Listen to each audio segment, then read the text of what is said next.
एक वक्त की बात है। एक छोटे से गांव के करीब एक घना जंगल था जिसमें परिंदों की आवाजें हर वक्त गूंजती रहती थीं। उस जंगल में एक जादुई आईना छुपा हुआ था जिसके बारे में गांव वालों को खबर तक न थी। कहते हैं जो भी उस आईने के सामने आता है उसकी मदद करता है वो आईना, और उसकी सारी परेशानियों को भी दूर कर देता है।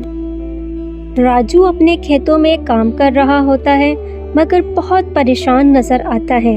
उसकी बेटी इशाल उसके पास आती है। अब्बा, क्या बात है? आप इतने परेशान क्यों हैं? कोई बात है क्या? बेटी, फसल इस बार ठीक नहीं हुई। बारिश भी वक्त पर नहीं आई। अब हमें मालूम नहीं ये साल हमारा कैसे गुजरेगा। अब्बा, आप परेशान नहीं हो, कुछ तो हल होगा। आप अल्लाह पर भरोसा रखें। हाँ बेटी, बस दुआ ही करनी है, लेकिन इस बार कुछ ज्यादा ही मुश्किल है। काम खत्म करके राजू और इशाल घर की तरफ निकल जाते हैं। घर आकर दोनों खाना खाते हैं। राजू परेशान बैठा होता है और राजू की बीवी उसके पास आती है। सुने, क्या बात है?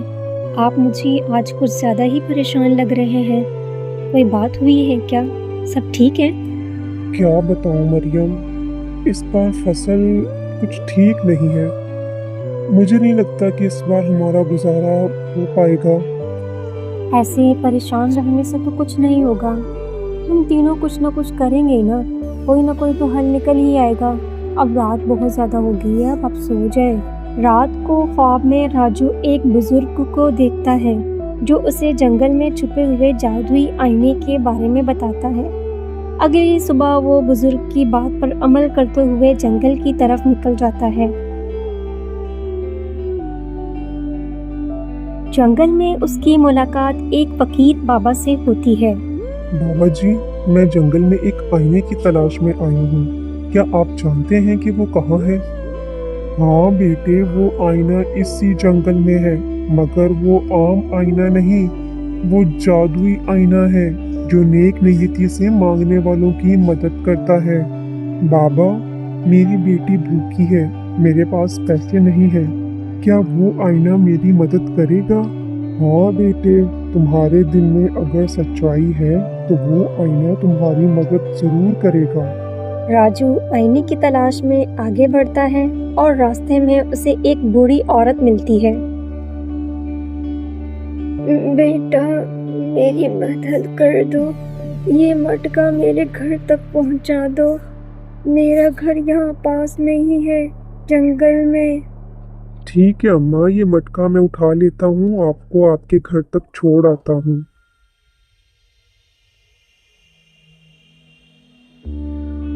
बस बेटा, यही मेरा घर है। तुम्हारा बहुत बहुत शुक्रिया। राजू फिर से जंगल में आईने की तलाश में निकल पड़ता है। ढूंढते ढूंढते राजू जादुई आईने के पास पहुंच जाता है। जादुई आईना राजू से कहता है, राजू, मैं जानता हूँ तुम यहाँ क्यों आए हो। अपनी परेशानी बताओ। जादुई आईने, मैं बहुत गरीब हूँ। मेरे पास इतने वसाइल नहीं कि अपने बीवी बच्चों को 2 वक्त का खाना खिला सकूं। बस मुझे कोई रास्ता बता दे। राजू, गम ना करो, तुम्हारा दिल बहुत साफ है और तुम बहुत मेहनती भी हो। बस अपने खेतों में एक बार फिर से मेहनत करो और उम्मीद ना छोड़ो। ठीक है जादुई आईने, मैं मेहनत करूँगा। आपका बहुत बहुत शुक्रिया। अब राजू अपने खेतों में और भी ज्यादा मेहनत करता। वो ना दिन देखता ना रात देखता, बस अपने खेतों में काम करता रहता। कुछ दिनों बाद हैरत अंगेज तौर पर बारिशें वक्त पर होने लगती हैं और फसल खूबसूरत और भरपूर होती है। गांव वाले राजू की अच्छी फसल देखकर हैरान रह जाते हैं और उससे बात करते हैं। तुम्हारी फसल तो बहुत अच्छी हुई है, आखिर तुमने ऐसा कौन सा जादू किया? पापा, ये सब उस जंगल के आईने का कमाल है। उसने मुझे हिम्मत दी और बताया कि मेहनत और उम्मीद को छोड़ना नहीं चाहिए। बाबा, अल्लाह का शुक्र है, आईना वाकई जादुई था। गांव वाले राजू की कहानी सुनकर उस जादुई आईने को मानने लगते हैं और इसी तरह अपनी मेहनत से काम करने लगते हैं।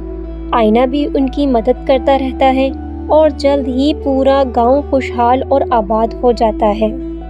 ये कहानी हमें सिखाती है कि मुश्किलात के वक्त भी मेहनत और उम्मीद का दामन नहीं छोड़ना चाहिए।